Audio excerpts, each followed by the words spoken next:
You need people like me.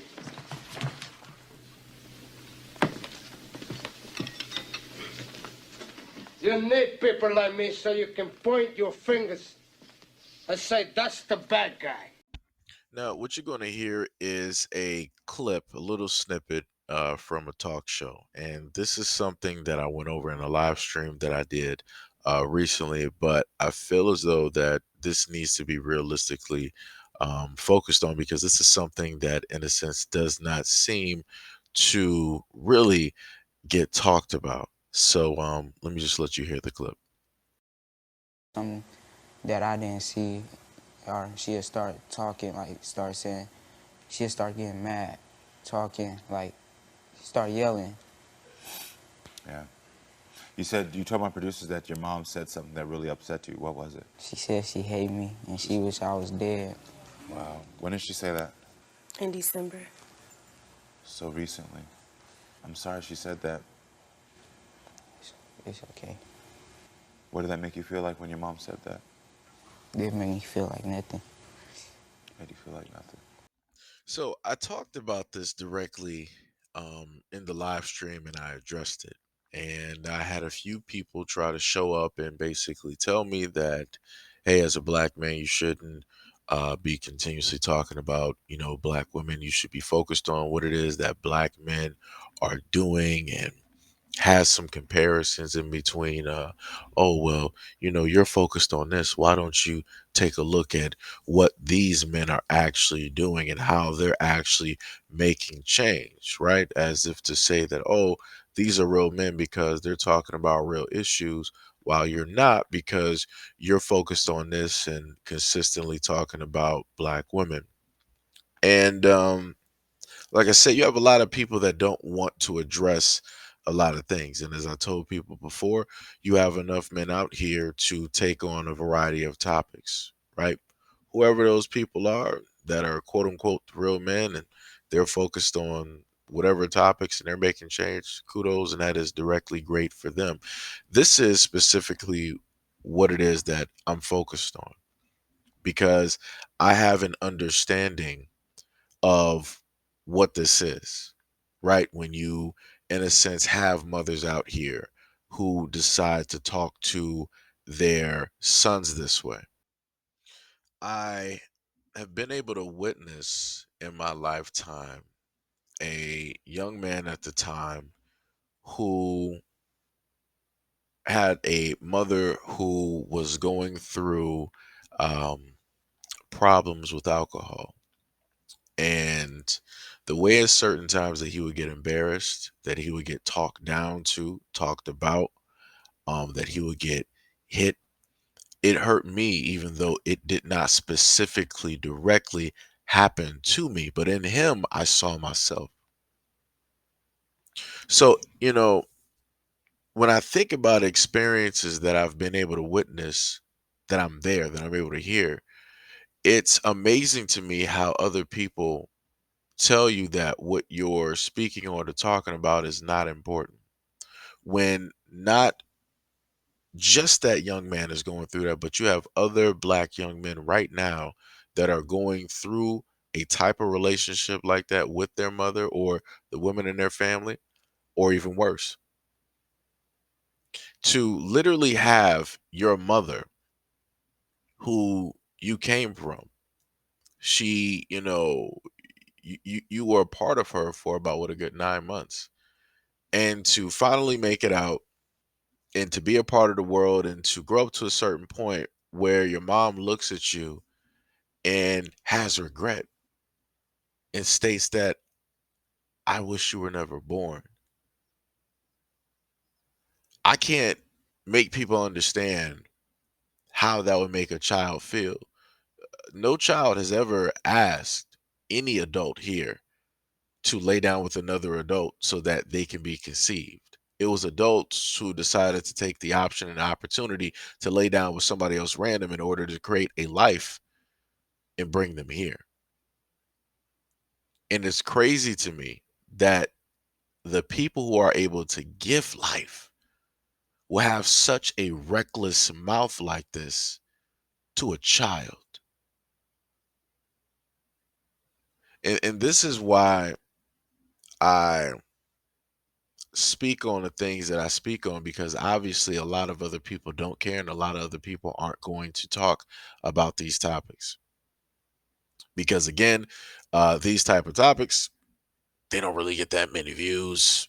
Um, it might alienate a certain segment of their viewership. It might ruffle some feathers and different things of that nature. Like I said, I get it and I completely understand. But things like this need to be addressed, because if they're not addressed and they're just swept directly under the rug, it's going to get worse and worse and worse and worse and worse. And this is the reason why I state that you have young men directly out here that see black women and that treat black women a certain type of way. And that's by way of, in a sense, their first love, their first interaction with the woman, which is their mother. Because you have some black men, or a nice segment of black men, that have mothers like this, that have negative interactions with black women or whatnot directly in their family, this is why they act a certain type of way when they see black women out here. Now, mind you, they'll act this way towards the black women out here, but they won't act that same way with their mother. And the reason why that is because no matter what a mother does, the child will always view and see the mother as God. Versus if the father did one thing wrong, they'll see him as Satan. It ain't nothing that you can do to ever make that up, to ever say sorry, whatever. Right? That's magically how people are. It's a double standard. It's completely jacked, but it is what it is. A mother can do literally every single thing wrong, including sell you for whatever she wanted to sell you for. And then you find out later, and then magically you forgave her.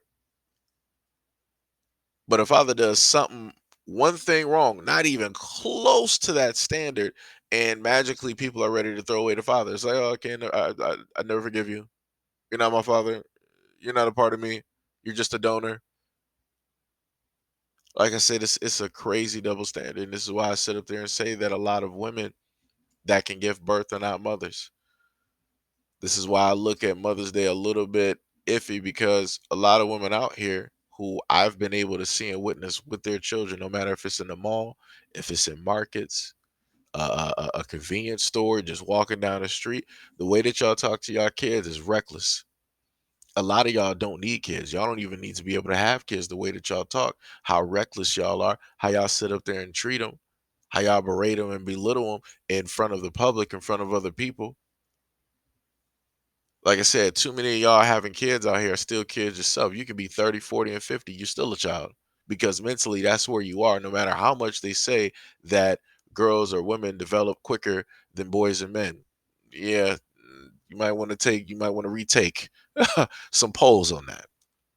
Because when you see some of these women out here with these kids, yeah, I'm not believing the stats. When I'm looking at stories of what women are sitting up there doing with these kids, I'm not believing the stats on the maturity. I'm not. Like I said, far too long we've always talked about the fact of the absentee father and all of these things, right? Beat a dead horse, so to speak. But when it comes to the mothers, magically, mothers can do no wrong. Magically, all mothers are great mothers, but we all know that that is not the case. There are a lot of people out here that are now, because of social media, they're on TikTok, Twitter, YouTube, whatever it is, and they're sharing their experience of what they had when they were growing up in that household. And it's not good.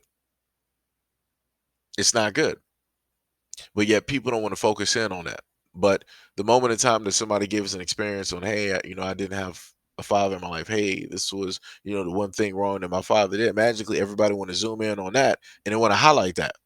And they want to make that the golden moment to basically, oh yeah, look at these absentee fathers. Yeah, fathers aren't fathers. What about the mothers who are there that ain't even mothers?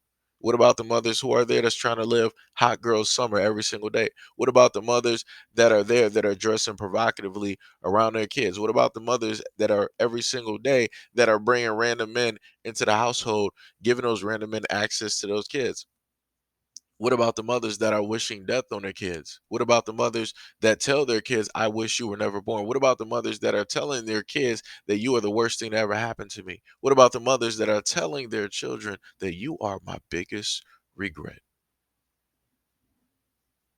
But it's funny, as I stated before, the moment in time that you want to highlight these things, you want to bring them up and you want to talk about it, magically people want to show up and they want to change the topic. Oh, but this is what men should be doing and what men should be focused on. I'm not trying to hear any of this. Let's talk about building up nations. Let's talk about building up a bank and all these other types of things, right? That's what I had one person decide to state in a live stream. And then once we started getting into the numbers of how much money is getting spent in the hair industry, then magically those people didn't want to talk no more. They didn't want to have a conversation about it. Like I said before, it's fine that you don't care what happens to young black men and how it is that young black men are growing up with a lot of these women of these households. And the other thing I want to mention is the fact that that young man does have his father in his life. He goes over to his father's house because originally that mother that you were able to see, she did a stint in prison. She was married to the father. The father divorced her and it had to do with drugs. And the father kept the son away from the mother for a very long time. Those are her words. And I understand why he did it. And I wish he would have just kept him away forever because there is no positive or good influence that she could actually have on that child living the life that she has lived. And also on the fact that she can't even take responsibility for her own actions or the negative influence that she is having directly on her son at this moment in time.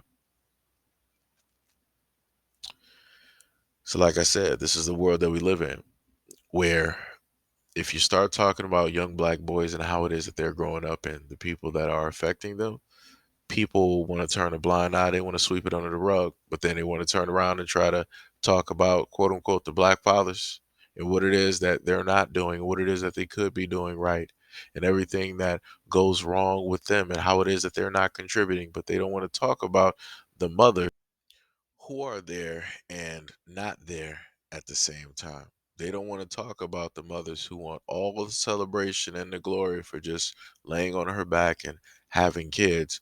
But when it comes to that household, she is no type of mother. They don't talk about the mothers who decide to have countless kids, seven, eight, six, whatever it is, being a single parent household by choice, and decide to make the kids take responsibility for her choices. Ain't that something? How a child is made to be responsible for a mother's choices, and a mother can't even be responsible for her own.